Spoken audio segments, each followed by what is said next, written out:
Brilliance Audio presents Misadventures with a Lawyer by Julie Morgan, performed by Natalie Eaton and Troy Duran. Ainsley. On Friday, I woke with excitement for Ashley's wedding. My best friend since childhood, Ashley of course had asked me to be one of her bridesmaids, and I couldn't wait to get the weekend started. Today, we had a full schedule of hair and nail appointments and other fun plans before the rehearsal dinner tonight. It was time to get my bridesmaid duty on. I bounced out of bed toward the kitchen as my phone rang. I predicted it to be Ashley, but instead it was Amy, our law firm's receptionist. "Hi, Ainsley," she said. "Hi," I answered, trying to hide my apprehension about why she was calling me. "Mr. Newstrom is wondering when he should expect you at the office." "But I'm supposed to be off today," I told her. "Well, according to him, you're still working on Mr. Vanderbilt's case, and you're expected to be at the office, and, shortly after that, court." She wasn't short or curt, but she got her point across. Chase Newstrom, my boss and the owner of the law firm I worked for, knew I had a full weekend of wedding plans with my best friend. I had it on both of our calendars. He had said he had no issue with me taking Friday off, yet here we were, with me expected to work after all. "Thanks, Amy," I mumbled. "I'll be there in an hour." And I hung up. It hurt like hell that he didn't care about plans I'd made for my own personal time, and he'd had the receptionist call to break the news. Should he have cared about what I had been planning to do?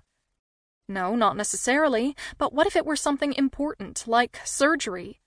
I couldn't have canceled that just because he needed me in the office. This wasn't surgery, though, nor my wedding. Thank goodness, I was so not ready for that. Chase. Signed, sealed, and delivered. That was what I had expected when I woke this morning. A clean-cut case of an innocent man who had been accused of a heinous act he had not committed. At least that was what I had thought before the prosecutor moved to introduce new evidence. As defense attorneys, we had the right to review the evidence disclosed. The defense was entitled to know about the prosecution's case before trial and vice versa. Nothing was kept as a secret. We had ample opportunity to study all sides of the case. Our side, their side, and, somewhere in the middle, the truth. To pull this crap toward the end of their case was not only wrong, but it could potentially cause the case to be thrown out. No one wanted to start over, but if it meant a win for my team and me, we'd take it. I could always hope, but we'd review this new evidence regardless. As lawyers, it was what we did, and Lance would be a free man soon. The prosecution had offered a plea deal, which we'd refused. Admit guilt, and the sentence would be a year in jail with 4 years probation. If my client were actually guilty, it would be a great plea, but my client was innocent. We promptly gave them a hell no, followed by see you in court. They'd better hold on to hope that once this was over, we wouldn't slap the family with a countersuit. As soon as Ainsley and I entered my office building, I closed the doors behind us. The only sound was the hum of the air conditioner. It was late afternoon on a Friday, and soon the sun would set. Everyone else in the office had their doors closed, or was off having a glass of something other than water. Tonight was supposed to end in victory. Instead, it ended with me back here, trying to figure out what went wrong. "Did you know about this witness?" I asked Ainsley Speire, my intern. She wore a black dress and her auburn hair was braided to the side. She was a plain Jane kind of woman with curves.